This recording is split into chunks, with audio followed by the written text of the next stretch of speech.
Today, it's a very special day because today I wanted to talk about optimizing your damage, because in Street Fighter V, we all know you can never do too much damage. I wanted to lab my own sort of optimization here, and I figured this would be a really good opportunity to walk you through how exactly I go about labbing, optimizing interactions and combos so that in any situation you can do the most damage, because you all know if you need one less hit to kill, if that combo can kill and you let them live, that gives them an opportunity to wake up, jab into V-trigger and rob you.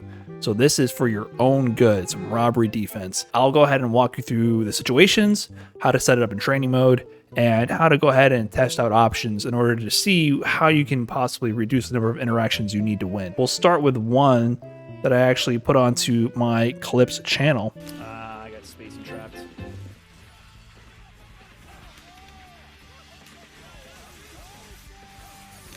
Whoa!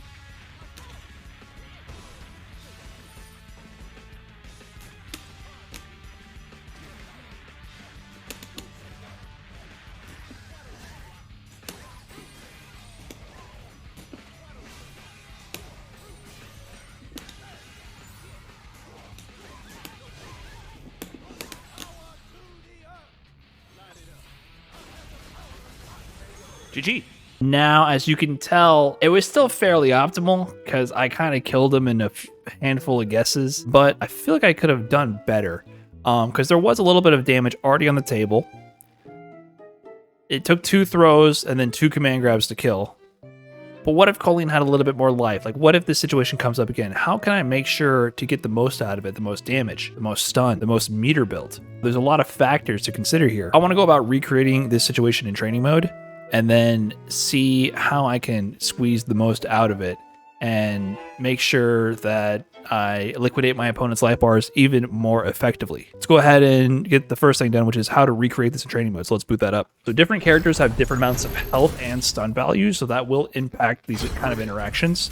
So it's good to always test against the specific character that you're training for. So what I'm going to do here is I'm going to use the in-game training mode tools, so pretty much perfectly recreate that situation. I had full meter and super in the situation, so I'll start with that. But I want to get Colleen's stun and life bar to a very similar situation that was seen in the clip so that I can recreate pretty much exactly what went down once I started doing the command grabs. In training mode, I'm going to change a few settings in order to do that. First thing I'm going to do, I'm going to change the 2-player health gauge from auto recover to normal. Normally in training mode, their health regenerates and it always goes back up, but there's such a thing as gut scaling in Street Fighter, meaning when you have less health, moves do less damage. Sometimes combos that do more damage when the health bar starts out as full do less damage when the health bar is below like a 30% range. So having the health gauge not regenerate, super important to like fully labbing end-to-end scenarios like that. The other thing to have set is your shortcut settings, because we're going to use a feature in training mode called the save status and replay status functionality. I'm going to have both of these things on,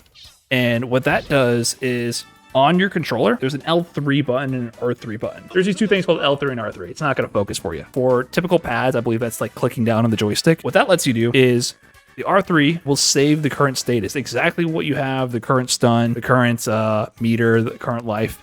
And then if you press L3, it immediately brings you back there. So if I do this in the middle of my combo, it'll bring me right back here and I can practice different enders, right? I can keep pressing L3 at this point and then practice different things repeatedly.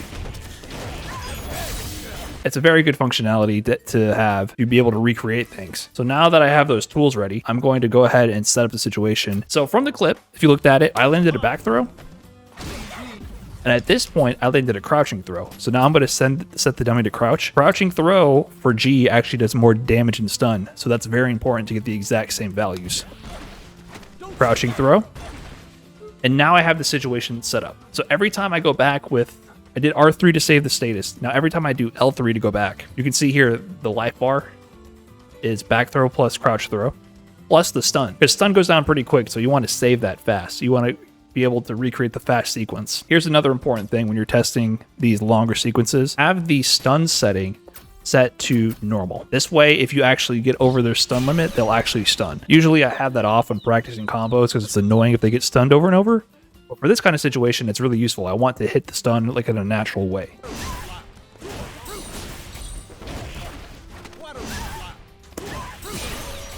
There it is. So now I know this stuns. If you looked at the clip, when I did this in tournament, I wasn't aware that that was going to stun. So that actually messed up my combo. I did this command grab.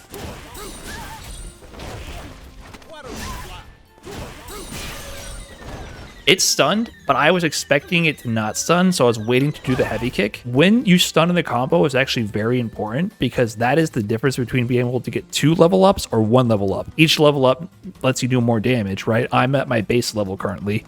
There's level 2, level 3.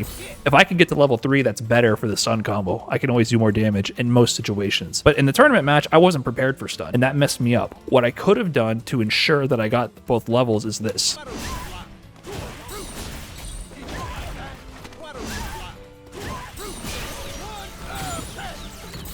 So that sequence right there lets me get both levels. If I were to try to do the 2 levels without canceling it from the V skill or the move that stuns the opponent, I will not have time to do both levels and then jump in with a combo if my opponent is mashing.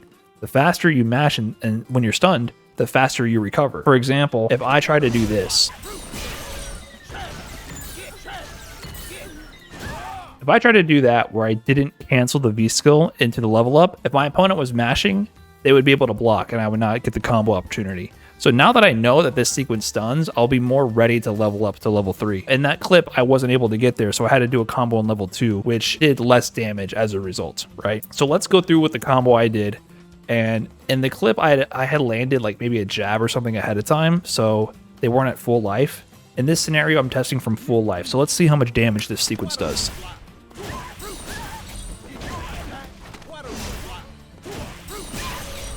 One level up, and because I wasted time, I had to do this combo. I had to do my combo fast because I wasn't ready for it. And there you go. What is that? Like almost 10% life left? So 454 damage is what the baseline was. And in that clip, I'm very certain that I was like a pixel away from not killing him. So let's recreate it. I'm going to go down 2 scenarios. Like, what if I don't get the level up in time? Can I do more damage? And what if I get level 3? Can I do even more damage? Let's investigate that. So here we go. Let's test it. Let's see if I can do a better combo.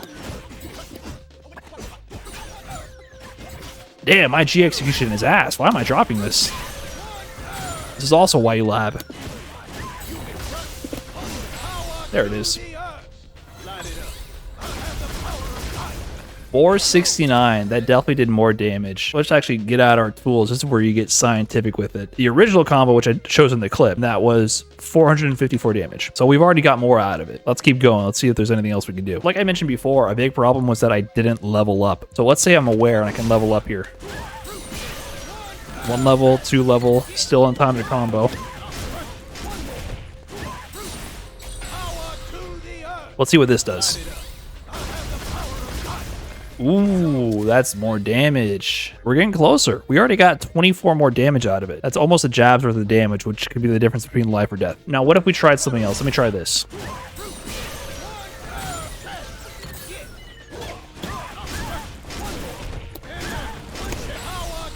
Does this do more damage? 478. 464, so this does not do more damage. I know for a fact that if I'm level 3 and I do this combo, which only works mid-screen, this does more damage than the option I have in the corner. The issue, however, here, guys, and this is all the factors you got to consider, is that if I do 2 level ups, I don't have time to jump over the neutral jump. If I do 2 level ups, I have to do my jump in move right away. Either immediately do the jump cross up or do the neutral jump. I can't do both. So these are the factors you got to start adding together. And G has to do that more than other characters because he does all these power-ups. So jumping over and neutral jumping is out of the question. However, one thing I haven't even considered is this whole time I had V-trigger. Now V-trigger in the middle of a combo does add more scaling, but maybe there's something we could have done to make this better. Let's see. Now I'm just going to play around with some options and see what happens. Nope, less damage.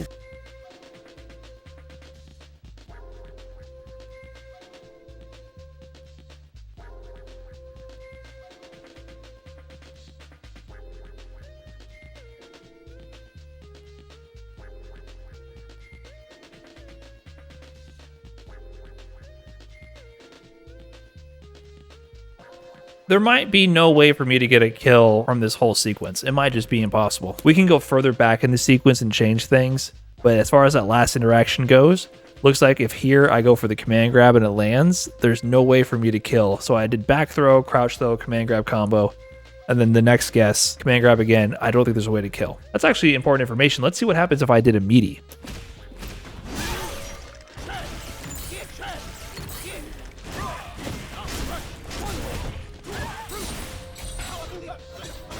.501, we broke 500. So doing the Meaty definitely gives you more damage. And that's kind of a general theme with G. The command grab does way too much damage, but the Meaty does more usually.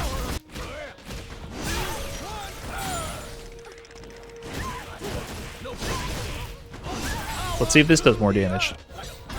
496. It does 1 more damage than doing the fireball combo in the corner. That's important. I guess if you can only get level 2, it's good to know that. But now I know my options, right? If I'm aware of the stun, which I should be, I should know that the sequence will stun. I can make sure to ensure I get level 2, and I can know the optimal combo.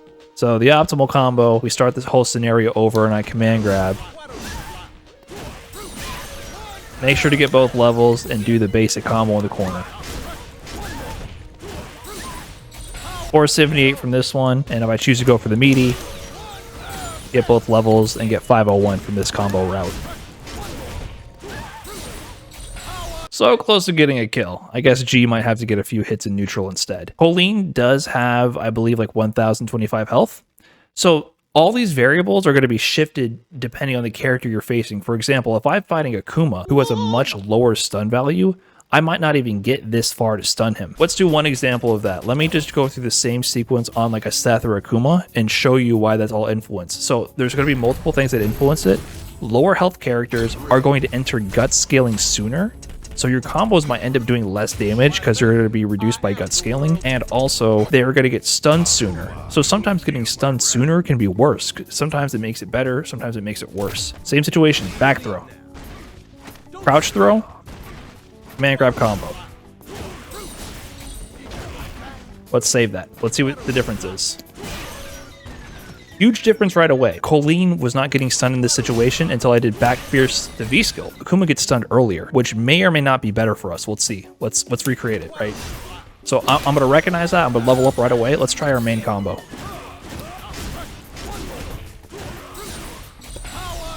I don't know about you, but that looks like a dead Akuma to me. Oh my goodness. You see the difference? I don't even have to get through the super. He's so dead. Yeah, Akuma is some of the lowest health. I forget the values. Let's go with someone a slightly higher health. Let's see how that influences them. This is interesting. I like this. Let's try Jury. Jury should be a health tier below Colleen. You know the situation. Back throw. Regular throw. Man grab combo. Save that state. Save the state, recreate. You notice how we had to do the extra V skill this time? We actually had to do an extra hit. And there you go, 472. Dude, that's interesting. That actually did less damage. Because Jury has less health, the combo actually does less damage because of gut scaling. Probably kicks in sooner during the hits. Did the exact same situation here. And we got less damage out of it. But it's just interesting to see how like your choices kind of vary. Like where you do the level ups, where you do your meter build, they all kind of vary based on the stun of the character. But now we know which options are the best options to go to. Like, I know not to mess with different combos, and I know how to squeeze the max out of this scenario. So this way I can ensure I kill my opponent on the next hit. Because if you get the stun, you get the opening, you want to make sure to do the best combo to kill them. And if you do a less optimal combo, there is a very likely chance that they'll just do one of these on a wake up and then just kill you right back, right? You do not want to give your opponent another chance to live if you can avoid it. So with all these tools, you can recreate situations you see in matches. If you get a stun and you do a whack combo, look at what happened. Look at how you got that stun. Recreate the situation with the meter and training mode. Save the status. Learn how to use these features, and you can keep trying over and over and over. Try different things and get creative with it. And it's actually pretty fun to lab this sort of stuff once you start realizing how to put all the tools together and quickly try things, and use all the tools at your disposal to learn. So hope you guys learned something watching this video. If you liked it, consider subscribing to the channel and help supporting the growth. I really appreciate it. And look out for the next video. Peace. Woo.